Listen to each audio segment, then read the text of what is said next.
میں آپ سے آخری بات کہہ کے اب گفتگو ختم کرتا ہوں.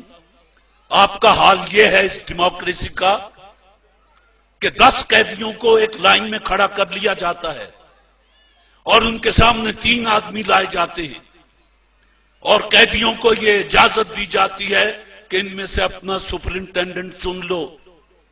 رہنا تمہیں جیل میں ہی ہے. کس کو سپرنٹینڈنٹ بنانا چاہتے ہو؟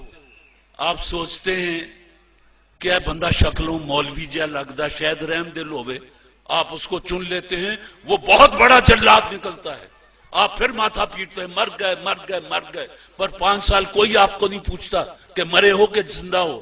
5 سال کے بعد پھر وہی بات، وہی شناخت پریڈ، وہی 4 بندے سامنے اور وہی قیدیوں سے یہ پوچھنا کہ اپنا سپرنٹینڈنٹ چن لو.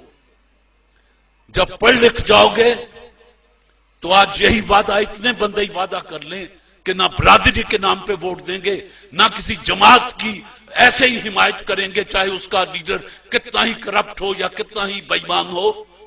آپ ایک دیانتدار انسان کا پیچھا کریں گے اور اس کو سپورٹ کریں گے، اس کو ووٹ دیں گے، تب جا کے سال ہا سال کے بعد اس ملک کی تقدیر بدل سکتی ہے.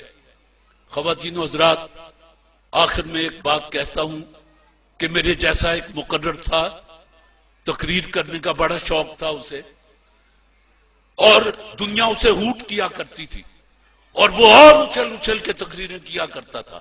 اس کی بیوی بیچاری سامنے بیٹھی، گھر جا کے دونوں کی خوب لڑائی ہوتی، کہتی کہ بے وقوف، ساری دنیا تجھے ہوٹ کرتی ہے اور تو بڑا اچھل اچھل کے تقریریں کرتا ہے. اس نے کہا نہیں، وہ تو مجھے سنتے ہیں، خوش ہوتے ہیں، تالیاں بجاتے ہیں. اور کیا بے وقوف آدمی، تجھے پتہ ہی نہیں، تو ہوٹ ہوتا ہے وہاں.